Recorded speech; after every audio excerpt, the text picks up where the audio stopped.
So this piece explores those profound, unsettling life transitions where everything seems to fall apart, reframing feelings of emptiness not as failures, but as necessary energetic upgrades for a more authentic life. Yeah, and looking through the lens of completeness and focus, the script beautifully frames emotional emptiness as a spiritual upgrade, but it risks alienating listeners by completely detaching this internal process from practical, everyday responsibilities. Exact. I mean, jumping right into the feedback here, the material has this deeply empathetic, hypnotic pacing right out of the gate. It really does.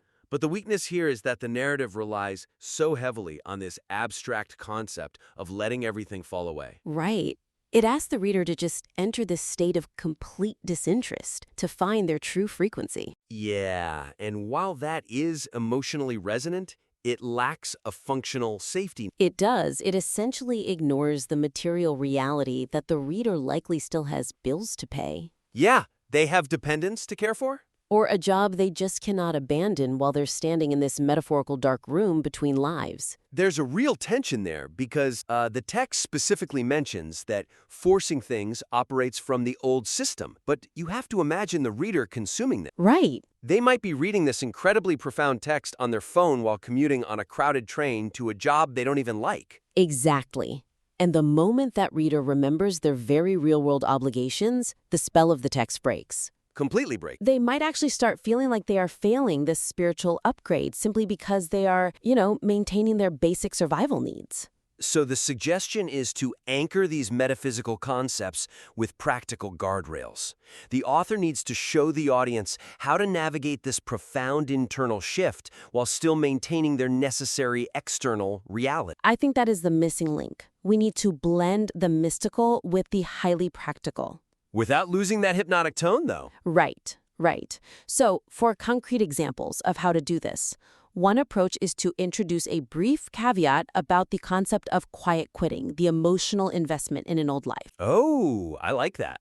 Yeah, doing that while still honoring those basic daily obligations. The author could explicitly state something like, you can still show up for your 9 to 5, but you no longer have to tie your self-worth to its outcome. That makes so much sense. It gives them permission to participate in the physical world without compromising the energetic purge. Precisely. You are untethering the soul from the spreadsheet, so to speak. Untethering the soul from the spreadsheet, yeah. Another example would be to include a short, grounded scenario. Right. Like showing someone experiencing this exact frequency shift while doing something entirely mundane. Like grocery shopping. Yes, grocery shopping. Or sitting in traffic. Or even just folding laundry. If you demonstrate that profound internal emptiness doesn't require your whole life imploding, it just becomes much more accessible. You can be standing in the produce aisle completely detached from the person you were yesterday, but still putting food in your cart. Exactly.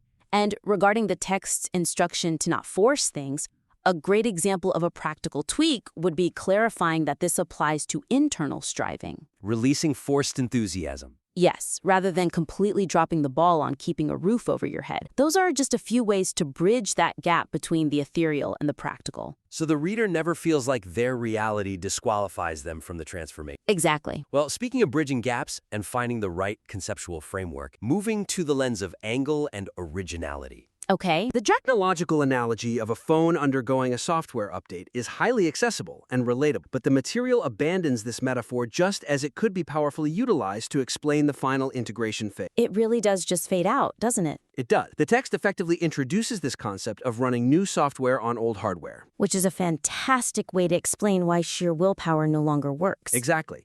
To describe why the current state feels so glitchy and unresponsive. But the weakness here is purely structural. As the script moves toward the resolution, it drops the technological thread entirely. It reverts back to abstract, energetic terms that feel much less grounded. Right. And when you open a loop with a metaphor that visceral, you have to close it. Everyone understands the universal frustration of a lagging phone. The battery draining for no reason. The app's freezing, all of that. So when you introduce that, the reader is subconsciously waiting for the payoff of the device finally rebooting and running perfectly. Leaving that unresolved creates a disjointed reading experience. I was actually thinking about why an author might do that. Do you think they intentionally dropped the tech metaphor because technology feels too artificial for the climax of a deeply spiritual awakening? That is a very common creative pivot. Writers often feel that reaching the pinnacle of spiritual alignment requires returning to the language of the cosmos. Stars, energy, light. Exact. But the author already committed to the tech metaphor at the climax of the piece's tension. To suddenly decide it is too cold for the resolution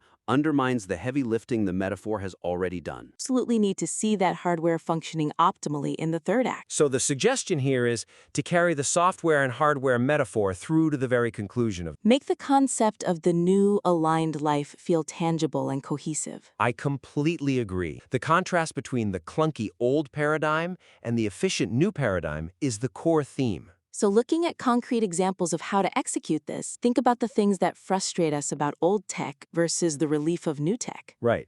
The author could write something like, once the update installs, your battery no longer drains from people-pleasing. Your new processor effortlessly sets boundaries. Oh, that instantly clicked. People-pleasing as background apps, draining your battery. That is a brilliant way to visualize it. Isn't it? And what about the concept of discernment that the text brings up? Discernment translates perfectly to a highly tuned spam filter. I love that. You could compare it to an internal system that automatically blocks misaligned opportunities or toxic relationships before they even reach your inbox. The reader doesn't even have to expend energy deleting them. The system just knows. That ties perfectly back into the text's idea of the universe being efficient, and framing the effortless alignment as an optimized operating system makes so much sense. It's like having an interface where the apps you actually want to use open instantly without all that lag of inherited societal conditioning. These are just a handful of ways to weave it through, but by keeping these technological elements running to the very end, the abstraction of spiritual alignment suddenly becomes something the reader can clearly visualize. It's no longer just a lofty, energetic concept. It becomes an optimized, frictionless way of moving through the world. Closing that loop provides immense psychological satisfaction. It really does ground the entire piece. It does. Now, let's look closely at another crucial section of the text, specifically how the reader is interpreting their own internal state. Right, where the text discusses the intense withdrawal. The sudden loss of motivation and the inability to care about things that used to matter. It states that the system is conserving energy for the transformation. Looking at this through the lens of significance and relevance, the narrative confidently interprets profound withdrawal and absolute disinterest as positive signs of energetic alignment, but it completely overlooks the critical necessity of distinguishing this spiritual initiation from serious mental health challenges. That really stands out when you read it carefully. It does. The weakness lies in that universal labeling. By framing these profound symptoms exclusively as a positive, necessary purge, the piece operates with a severe blind spot. There is a very tangible risk here. Imagine an audience member who is experiencing genuine clinical depression, severe burnout, or a mental health crisis. They might read this narrative and use it to justify isolating themselves further. They might think, I'm not depressed, I'm just upgrading. And consequently, they might avoid seeking the professional support they actually need to survive. That is a fascinating and delicate challenge for a writer in the genre. Because on one hand, you want to provide deep comfort to someone going through a dark night of the soul. You want to validate their exhaustion. Right, but a writer focusing on spiritual development might argue that introducing clinical terms disrupts the poetry of the piece. They might feel that adding a medical disclaimer ruins the immersive rhythm they've worked so hard to build. Which is a valid creative concern. The goal is certainly never to turn a soulful essay into a medical diagnostic manual. You don't want to break the fourth wall and insert sterile clinical jargon, but true empathy toward the reader requires safeguarding them. Yes. So the suggestion to remedy this is to introduce a subtle but distinct layer of discernment within the text itself. Help the audience differentiate between a transformative, healthy void, and a detrimental mental health crisis, ensuring their well-being isn't compromised by the metaphor. We want to empower the reader with a qualitative internal metric. We want them to be able to feel the difference within their own bodies rather than just slapping a warning label. Exactly. You provide them with a compass so they can navigate the dark room safely. So how do we do that seamlessly? Because it requires threading a very fine needle to maintain that beautifully hypnotic rhythm. It is entirely possible if we focus on the quality and the texture of the emptiness. For a concrete example, the author could add a sentence that distinguishes how these two states actually feel. Distinguishes the quality of the emptiness. Yes, explicitly noting something along the lines of, transformative emptiness feels like a quiet, spacious clearing, making room for peace, whereas a crisis feels like a heavy, suffocating trap. I see how that worked. The rhythm isn't broken at all. Not at all. It still sounds poetic, but it gives the reader a clear, visceral checkpoint. If they feel suffocated, they know this isn't just a spiritual upgrade. Precisely. Another example of a method they could use is to include a gentle acknowledgement that trusting the process also means recognizing when you need a guide. Right. The author could phrase it as, if the dark room feels dangerous rather than restful, reaching out for help is part of the upgrade, not a failure of it. That phrasing is phenomenal. It incorporates the act of getting help into the spiritual journey itself. It removes the shame. It tells the reader that asking for support isn't reverting to the old hardware, but rather utilizing a tool for the new alignment. You could also briefly contrast the feeling of shedding an old skin with the feeling of losing the will to live. Just giving the reader two distinctly different endpoints. Right, clarifying that this profound disinterest is about detachment from the superficial, but not a detachment from life itself. The reader can use that to gauge their own well-being. And these are just a few ways to add that necessary nuance. It doesn't derail the inspiring tone. It actually deepens the core message because it proves the author truly understands the profound weight of what they are discussing. It shows a real level of mastery over the subject matter. When a writer can hold space for both the mystical expansion of the soul